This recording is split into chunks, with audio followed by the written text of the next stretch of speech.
नमस्कार, आप देख रहे हैं PBT express news live channel और मैं हूं आपके साथ सपना।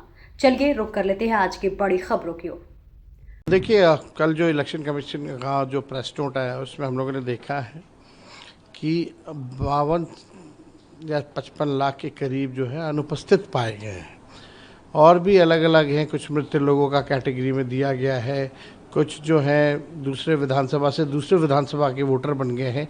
ये क्राइटेरिया जो है दिया गया है। अब ये इस पूरे प्रोसेस पे ही हम लोग जो है सवाल उठा रहे हैं कि आप के जो BLOs हैं वो तो खुद ही साइन करके खुद ही अपलोड कर रहे हैं पूरे प्रोसेस का। तो पारदर्शिता तो पूरे प्रोसेस में ही फॉलो नहीं की गई है। ये केवल अचीवमेंट के तौर पे और सुप्रीम कोर्ट में एक आंकड़ा बताने के लिए कि हमने 96% 98% जो है कर लिया है, ये केवल उसकी औपचारिकता जो है वो पूरी की जा रही है।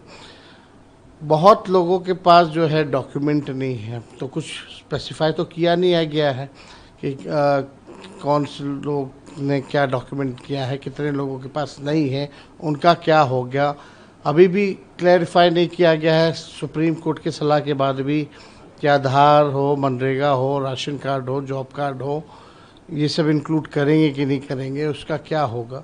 तो बहुत ही असमंजस की स्थिति है, कन्फ्यूजन है, लोगों के मन में डर है कि भाई मेरा वोटर लिस्ट से नाम कट जाएगा तो राशन ख़त्म हो जाएगा, मेरा पेंशन ख़त्म हो जाएगा, जो भी सरकारी स्कीम्स हैं उसका लाभ नहीं ले पाएंगे।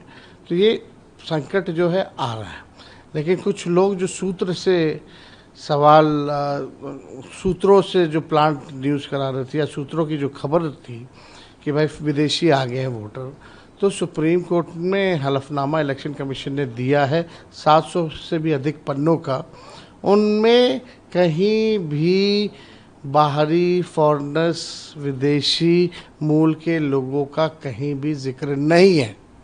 ना ही कल के प्रेस नोट में अगर कैटेगरी वाइज देखें, मरने का है, शिफ्ट करने का है, बाहर रहने का है, अनुपस्थित होने का है, लेकिन कहीं भी वो नहीं।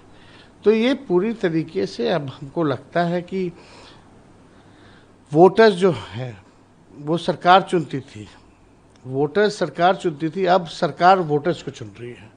यही काम इलेक्शन कमीशन के जरिए ये कराया जा रहा है। दिल्ली से लेकर बिहार विधानसभा तक हंगामा देखा गया। आप जब आज खड़ा होने SIR पे बोलने के लिए आप रेडी हुए तो क्या हंगामा हो गया? अब देखिए, ये जो सत्ता पक्ष के कुछ मंत्री हैं, डिप्टी CM हैं, इन लोगों के पास बोलने के लिए कुछ नहीं। ये लोग तो सूत्र पे बयान देने लग जाते हैं, माहौल गंदा करने लगते हैं, कम्युनलाइज करना चाहते हैं। लेकिन अब इलेक्शन कमीशन ने जो सुप्रीम कोर्ट में जो एफिडेविट दी है, दूध का दूध पानी का पानी हो गया। तो बोलने के लिए कुछ नहीं है, तो हमारी बात को नहीं आने देना चाहते ये लोग, तो कुछ भी बात करते रहते हैं। अब डिप्टी CM कौन होता है डिसाइड करने वाला? सदन चलाने वाला। सदन चलाने का कस्टोडियन हाउस के स्पीकर हैं, स्पीकर की अनुमति से हम बात अपनी रख रहे थे। वो कैसे कमेंट कर सकता है कौन बोलेगा, नहीं बोलेगा, कितना बोलेगा?